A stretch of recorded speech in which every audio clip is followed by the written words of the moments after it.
Қайырлы күн, құрметті желі қолданушылары. Біздің орталықтың Instagram, Facebook парақшалары мен YouTube каналының құрметті қонақтары. Бүгінгі біздің кездесуіміздің қонағы Түпқараған аудандық мәслихатының депутаты, Ана жекеменшік балабақшасының директоры Жолдыбаева Балғаным Айтебекқызы. Қош келдіңіз, Балғаным ханым.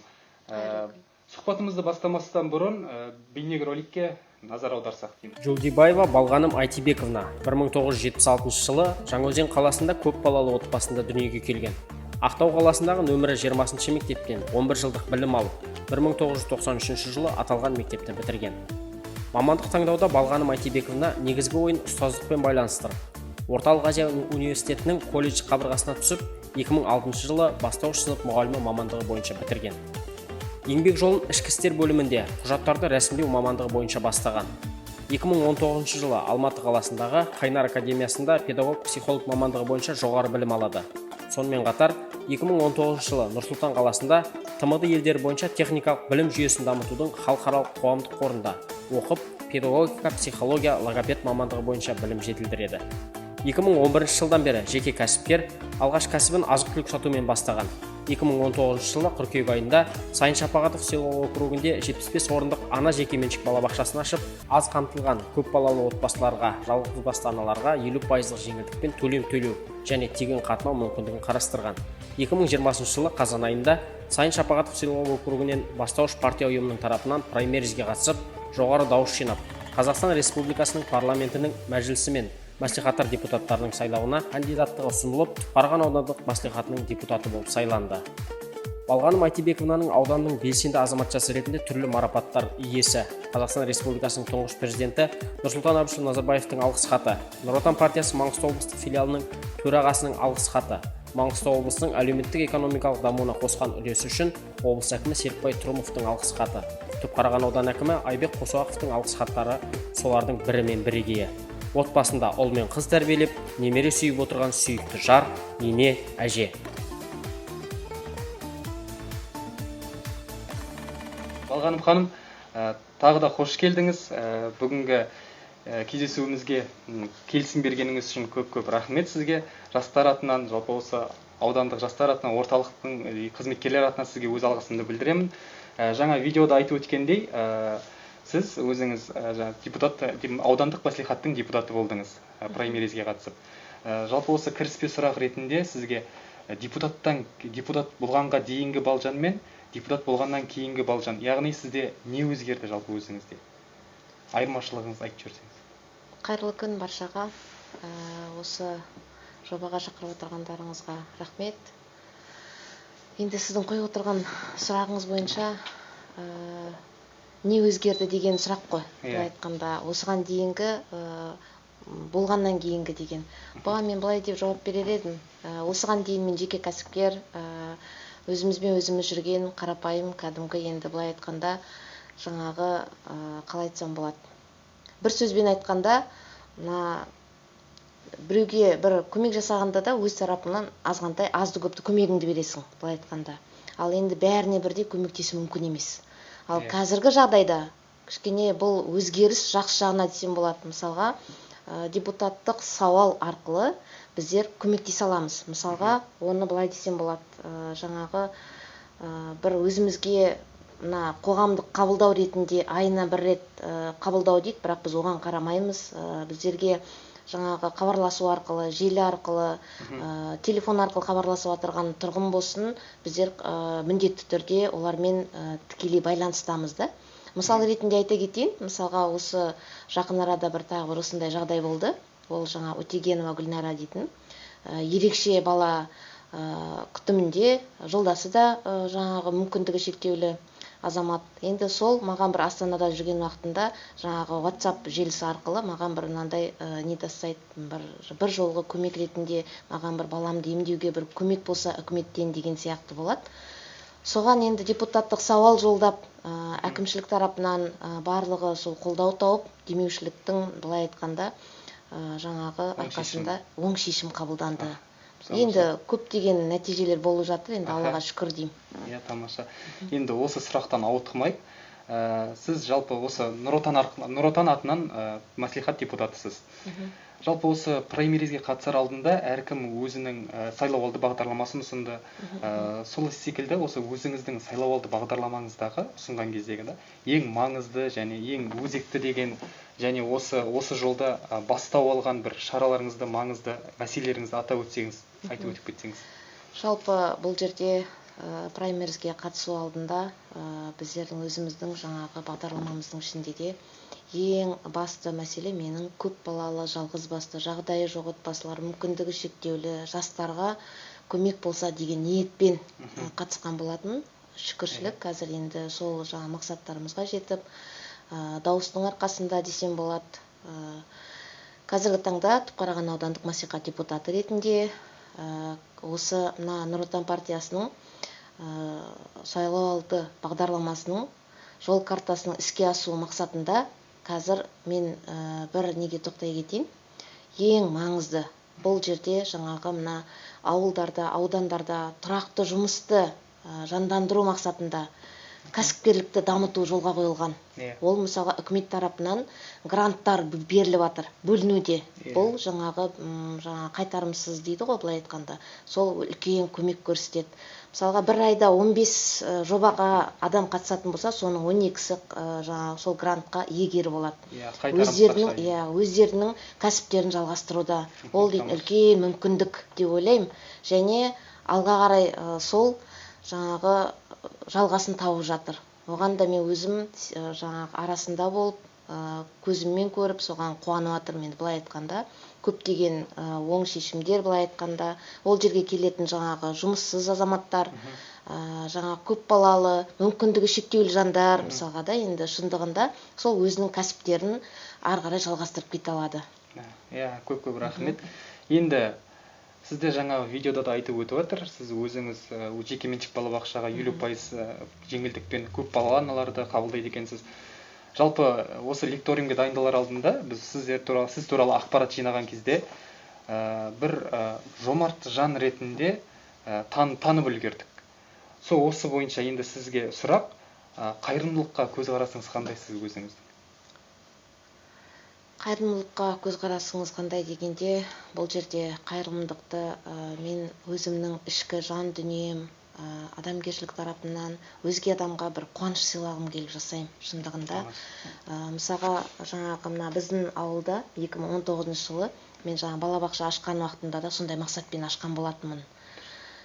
Ол жерде 50 баламның барлығы да 75 балаға арналған. Соның 50 баламыз 50% жеңілдікте, ол 6500 теңгемен ғана төлейді.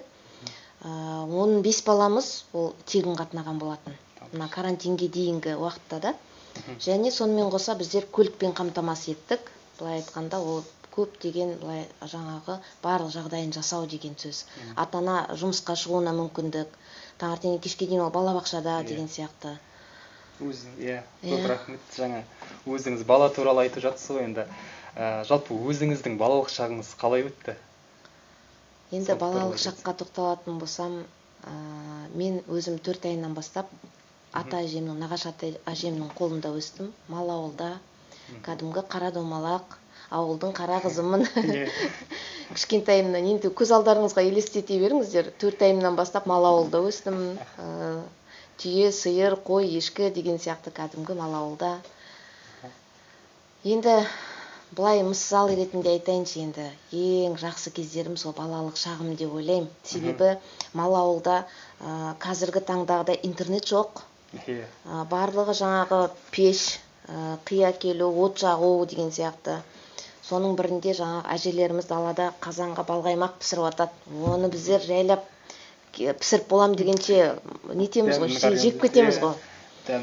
Сосын ойнайтын енді қарап отырсаң енді балалық шығар деп ойлаймын, кейде ойлаймын да, Құдай сақтасын, артқа енді кейін шеңкен уақытында да. Сонда жаңағы ауылдық жерде тек қана бір үй, екі үй болады. Бар болғаны да, енді тек ауылды есіме алып, тек балалық шағым деп соны еске алып отырғандағым. Сонда үйіміздің алдында үлкен тау бар да, тау. Сол тауға ерінбей шығамыз. О тауға шыққанда да жаңағы қиды таситын 3 аяқты жаңағы телешкі бар ғой, енді арба дейді ол кезде. Сонда ойлап қараң, соның үстіне мінеміз де таудан төмен қарай сырғанаймыз. Қазіргі таңда сөйтіп жасайтын адам бар ма екен деп ойлаймын да. Одан қала берді біздер асықпен ойнаймыз мысалға да, асық. Малдың жаңағы неткеннен кейін барлық түгел асықтарын жинап қоямыз. О асыққа жаңағы матаны енді қайдан табамыз? Әжеміздің әдемі көйлектерінің зер көйлек киеді ғой әдемі. Соның көйлектерін бүйтіп қиып аламын да жаңа асыққа көйлек жасап қоям. Оны тойға барғанда біліп қалады жаңа әжем да, енді артында тесік тұрғасын. Сондай бір қызық жағдайлар болғандар өте көп, енді Аллаға шүкір деймін, енді ол кездер өте керемет кездер. Қазіргі балаларымыздың барлығы мына ұялы телефонға байланысты болып кетті ғой. Иә, қазіргі таңда заман соған өте қызық кездер, енді оның бәрін айта берсең, онда енді сіздің бағдарламаңыз онда ертең келесі күнге дейін созылып кететін шығар. Иә, жаңағы енді айтып жатсыз, тек қана қызықты жағдайлар сондай айтып жатсыз енді. Қызықты жағдайлар. Жалпы осы балалық шағыңызда болсын, осы өмірде болсын, әттеген-ай, жалпы осылай жасауым керек еді деген секілді сондай бір кездеріңіз болса, соны айтып өтсеңіз. Жалпы сол жаңа балалық шақтың несі ғой айтайын деп отырған. Мен енді жеке кәсіпкермін ғой. 2011 жылдан бастап нақты жеке кәсіпкер болып жасап жатырмын. Бірақ сол қарап отырсаңыз, ең кішкентай бала кезімде біздер сол жаңа далада енді ауылдық жер ғой. Қорадан, малдан басқа ештеңе көрмейсің. Даладағы тапқан барлығы мынандай жаңағы бірдемелерге қойып, сонда сатушы болып тұрады екен. Ол да мысалға енді бір не шығар енді. Сол кезден бастап бір ар жағында бірдеңе бар шығар деп ойлаймын да. Шындығына келгенде. Ал енді әттең-ай дейтінге енді мен нақты оған жаңағы мынаны айта аламын. Себебі 2005 жылы мен Сайын ауылына, Ақтау ауылынан Ақтаудан көшіп келдім да. Жаңа жер алып, осы Сайын ауылына кішкентай азғантай ғана ауыл болатын, үй болатын ол кезде. Сол кезде келгенінде жаңағы біздер енді қалада барлық жерлерде енді дүкеншілер жаңағы өздерін жай көрсетеді, сондай ғой енді Ақтауда. Ауылға келгенде бір мынандайға тап болдым. Дөрекілік дейтінге сен алсаң ал, алмасаң алма деген сияқты сондай затқа тап болдым. Содан туындаған ғой жаңағы асығыстық, осындай жаңағы жерді алғаннан кейін соған магазин тұрғызу болды ойымда да. Сол енді сонда енді асығыстық жасап енді болат ауылға енді әртүр барлық жағдайын жасамағанмен, сондағы менің әттең-ай дейтінім сол жердегі барлық жағдайын қарастырмадым ау деп ойлаймын да. Себебі ол жерде тек қана жаңағы азық-түлікке арналған жаңағы орталық болып қалды да. Мысалы шағын маркет дейміз ғой қазіргі таңда. Мешіттің қасында орналасқан, сол жерде бір азғантай мынаны қарастырмап мынау деймін да, балалардың ойнайтын алаңдары қасында мысалға аналарға арналған бір мынандай жаңа отыратын бір азғантай бір өздерінің тынығып демалып жаңа асханасы сияқты сондайларды ұйымдастырмаған екенмін деген сияқты өзімнің сол неттім да, сол әттең-ай деп соны айтуға болады. Бірақ енді қазіргі таңда сол қасымызда дәл соны жасап отырған кәсіпкерлеріміз бар, алып отырған жаңағы өздерінің кәсіптерін жалғастырып, донер бірдемелерін ашып деген сияқты да енді өздерінің. Иә. Сіздің әттеңіңіз осындай болатын болса жақсы екен. Иә, жоқ, шынымен де енді мен просто соған шынымен де сондай бір немді неге нетпедім екен деген сияқты ол мына біздің ауылды бір көркейту мақсатында ма өзімнің қойған мақсатым солай болды. Иә, көп рахмет. Енді тағы да осында келесі сұрақ. Сіз қызық сұрақ болсын бір. Сіз үнемі көлік тізгінінде жүресіз, оны білеміз.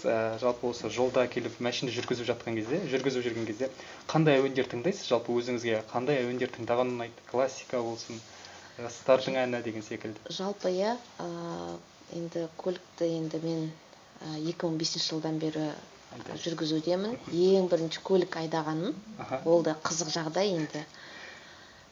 Мен жаңағы бір нелерге барып неткен ештеңем жоқ, жолдасым жаңағы газель, бортовой газельге мінгізетті. Жүр, мен саған бір зат көрсетейін деген сияқты мінгізетті, мен саған айда үйретейін деген сияқты да. Сайын ауылында енді мынандай жаңағы кеңістік жер, ал енді айда дейді өзі секіріп түсіп кетеді да. Содан бастап енді шынымен өзім айдап үйреніп кеттім. Енді қазір енді 2005 жылдан бері 15-17 жыл болып қалыпты ғой. Жалпы әуенді мен таңдамаймын, ол жерде бәрі бірдей. Мысалға таңертеңгілік кезде өзіңде бір не болады, бір асығыс жүріп кететін болсаң, я тағы бірдеме сияқты әуеннен бұрын ең бірінші мен көлікке мінгенде бисмилладан бастап кірем. ең бірінші фатиханы оқып барып ары қарай әуен тыңдаймын. Өзімнің енді қалай десем болады, амандығымыз үшін мүмкін, жалпы қайда да жаңағы үлкен аталарымыз, әжелеріміз ең бірінші көлікке мінгенде бисмилля деп мініп жатады. Енді ол өзімнің жаңағы ұстанымым десем болады. Иә, әуендер жағынан ол талғамайсыз, иә? Иә. Енді дос жағынан келетін болсақ, сіздің достарыңыз жайында айтып өтсеңіз, сізде амал дос көп пе, әлде адал достарыңыз көп пе? Амал дос пен адал дос дейсіз ба? Жалпы енді амал дос деп те енді екеуін қазіргі таңда 50-ге 50 деп бөлсем болады, да? 100% десем өтірік айтқан болармын. Себебі мен білмеймін ғой, әр адамның ішкі жан дүниесін, ар жағында, әр адамның санасын. Енді ол мысалға кейбір азаматтарымыз бар қасымызда жүрген, ол мүмкін амал ретінде шығар. Өзіне бір азғантай бір көмегі керек шығар мен тарапынан да. Бірақ енді Алла сақтасын, бәрі де енді мен өзім ондайға қимайды екем. Әр қайсына, санасына бір шынайылық, адалдық берсе екен деп тілеймін, шындығына келгенде да, өзім тарапымнан да. Адал досым көп болсыншы деймін. Біз де соны тілейміз, адал досымыз көп болсын. Осы жерден сұрақтар топтамасын тоқтата тұрып, сізге бір өзімізді тарапынан тосын сый болсын, сіздің достарыңыз сіз туралы не айтады екен, соны тыңдап видеодан көріп жүрсек. Иә, мені таң қалдырудан шебер болдыңыз, басында бастадыңыздар. Балаларын өте әдемі тәрбиелеген, семьясында отбасының ұйытқысы, 30 жылдан бері өзінің жолдасымен бірге осы балдарды тәрбиелеп келеді. Білім беріп, жақсы дәрежеге жеткізіп, келін алып отырған ата мен әже, мамасы мен папасы деуімізге болады. Балжан негізгі өзі жүрген жерінде өзінің шуағын шашып жүретін адам. Жан жақты, кімге қалай көмектессем деп жүрегімен әр кезде дайын тұрады. Осы Сайын ауылында Балжанның неше жылдан бері көріп келе жатырмын. Балжанның өзінің бір несі, жетіспейтін отбасылық, я дұрыс қамтылмаған отбасы болса, солардың бәріне көмегін беріп келе жатқан адам. Балжанға болашақта өрлей бер, көркейе бер, үлкейе бер, биіктей бер, биік шыңдардан шыға бер деймін. Міне балабақша ашып, балабақшасында да қаншама адамдарға көмектесіп,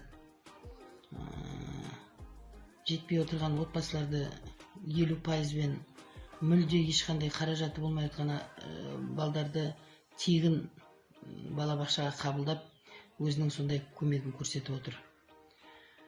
Қасымызда осындай адам болғанына қуанамыз, мақтанамыз, марқаямыз.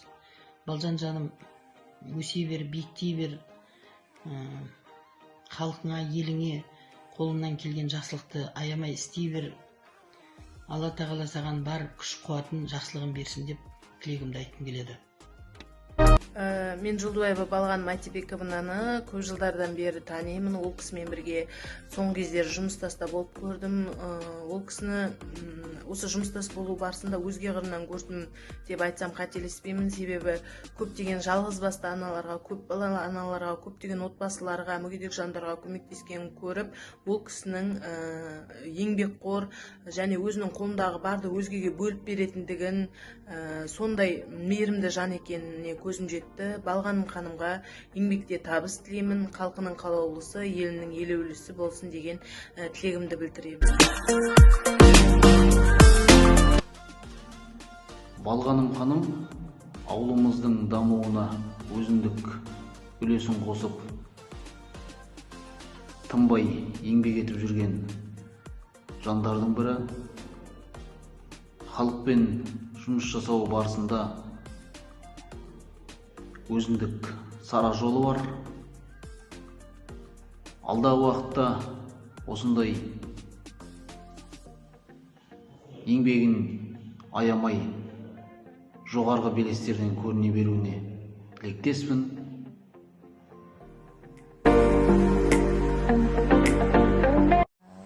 жалпы анам туралы айтып кететін болсам, бұл өмірдегі мен үшін ең ерекше, ең адал, ең қамқор, маған қиын кезде көмектесетін, сондай бір өте бауырмашыл жан.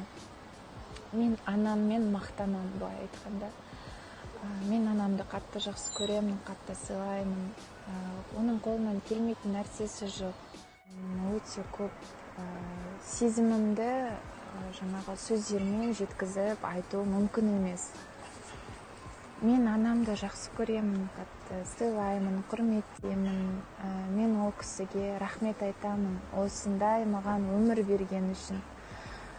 Дәл сондай жан менің анам болған үшін, мені түсінетін, мені қолдайтын, мені құрметтейтін, менің әрбір таңдауыма бір құрметпен қарайтын, және Назира, сен өзің таңдауға міндеттісің, сен бұл өзіңнің өмірің деген сияқты бір мотивацияларды беріп тұратын, сондай анамның барына алғыс айтамын. Біздің жалпы тосын сыйлар ұнап отырған сияқты сізге. Тосын сыйларыңыз мені былай айтқанда босатып жіберді. Себебі ең бірінші ашқан уақытында мендегі жоқ суреттер, білмеймін қайдан тауып алғандарыңызды. Екінші, мына сіздің тосын сыйларыңыз, бейне роликтарыңыз әсерлі болды. Енді бәрі менің жанымды жеген адамдар, осы уақытқа дейін бірде біреуі маған айтпағандарына соған да таңғалып отырмын да. Өз қызыңыздың соны айтамын да, енді мен пікірлерін тыңдаған қалай екен, жақсы ма екен өзіңіз? Өзім бір түсті отырмын. Енді бір жағынан біздің Сайын ауылының осы жақында енді ауылымыздың әкімі ауысып, жаңадан келіп өзінің қызметін бастаған Сайран Кекбайұлының пікірін тыңдау мен үшін ол да өте маңызды. Себебі ол азаматта қазір біздің ауылда еңбек етуде. Оған да сәттілік тілейміз, өте керемет, Аллаға шүкір, енді ауылдың болсын деп тұрмысы жұмысын жасап жатыр әртүрлі. Сізге жалпы тағы да сұрақ көшетін болсақ. Көзімізден еріксіз жаңағы енді бүгінгі күннің жалпы өзекті мәселесіне тоқталып өтсек, енді сұрағына, ол былайша айтқанда 2019 жылы Қытайдан бастау алған осы коронавирус инфекциясы бар ғой. Сол туралы жалпы өзіңіздің ойыңызды айтып өтсеңіз, қазір мысалы бізге 2020 жылдың наурыз айының ортасынан бастап келді. Одан кейін көптеген жақсы адамдарымызды, өзіміздің жақын бауырларымызды деген секілді алып кетті. Енді өкінішке орай осы коронавирус инфекциясынан арылудың бірден бір жолы ол сіз үшін не деп ойлайсыз? Жалпы мен сіздің өзіңіздің вакцина алғаныңызды білемін. 2 компонентінде алдыңыз, Спутник V вакцинасының. Жалпы коронавирус инфекциясын ауыздықтаудың бір жолы сіз вакцина деп ойлайсыз ба? Әлде желдегі өріп жүрген алып қашпа әңгімелер бар ғой, жаңа вакцина алмаңдар, ол мынандай әсері бар, мынандай әсері бар деген сияқты. Осы туралы сіз өзіңіздің пікіріңізбен бөлісіп өтсеңіз. Жалпы бұл өте орынды сұрақ, себебі қазір өзіңізге белгілі желілердің барлығында әртүрлі сөздер жүруде, оны көріп отырсыздар. Біреу алың, біреу алмаң деген сияқты. Бұл жерде ешкімнің жаңа сөзін тыңдаудың қажеті жоқ сияқты. Мен бұл жерде өзімнің тарапымнан, себебі алдыңғы жылдан бері қаншама адам өмірден кетті, өздеріңіз де білесіздер, иманды болсын, қаншама жақындарымыз, бауырларымыз, туғандарымыз деген сияқты, Алла тек абырой берсін, дендері сау болсын дейміз. Ең бірінші бұл жерде мен де жолдасымды алдым бұл екпені. Себебі бірден бір жолы мен сол екпе деп ойлаймын, өзімнің тарапымнан. Ал енді жаңағы кейбір нелерде айтып жатыр ғой, бұны міндеттеп жатыр деген сияқты. Ол міндеттемейді ешкім оны, ол өзіңіз үшін аласыз оны. Бұл жерде адамдар түсіну керек та, мысалға, оны алғанда ертеңгі күні ауырмайды емес, егер сіз сол барлық шараны, мына сақтық шараларын ұстамасаңыз, ол сіз ауырып та қалуыңыз мүмкінсіз. Егер сіз жаңағы той-томалақты қоймасаңыз, көпшілік жерде жүретін болсаңыз, міндетті түрде ол жаңағы ауырып қалуыңыздың сақтық шараларын әлі де міндетті түрде қолдану керек. Бетперде, мына жаңа антисептик құралдары және осы жерде сізге мынандай сұрақ болсын. Өзіңіз жалпы сөмкеңізде ұялы телефон мен машинаның кілтінен басқа не ұстап жүресіз? 3 сәтті айтып өтсеңіз. Енді қазіргі таңда мысалға мен қазірде осы менің немде, сөмкемде блокнот, антисептик және бетперделерде отырғаным. Бұл қасыма мысалға көлікке мінгенде, болмаса кездесіп қалғанда ұсынып бере қоятын жағдай туындап қалып жатады мысалға. Ауыстырып тұру керек деген сияқты. Иә, әрине. Тағы да сізге ондай қысқа нұсқа сұрақтар болсын. Жалпы өзіңіз қатты ырымға сенесіз бе? Қандай ырымға қатты сенесіз? Иә, ырымға сенеміз. Бұл жерде ырым дегенімізде енді өздеріңізде белгілі.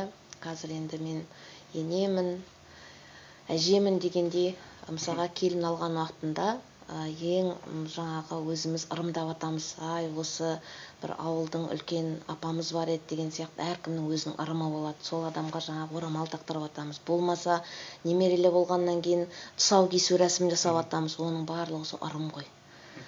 Енді ырымның шетін айта берсек, ол шет таусырмайтын шығар. Жалпы ырымды өзім сенем, және енді ол жаңа Аллаға серік қосу деп ойламаймын. Мысалға жаңағы көз тартып атады, оң көз тартты, сол көз тартты деп та. Сосын сасқанымызда ойбай, жақсылыққа тартсын деп жаңағы біреу қағаз жаусырады, біреу деп атамыз ғой. Ол шындық та, енді ол шындықты солай айтқан дұрыс шығар деп ойлаймын. Енді тағы да осы жерде сіздің жалпы балалық шағыңыздағы өзіңіздің лақап атыңыз қандай болды? Сізге достарыңыз не алып айтатын? Балалық шақтағы ма?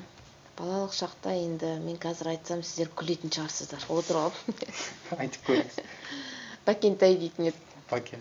Бәкентай дейді, себебі ол кезде ауылдық кәдім балалық шақ шынымен де.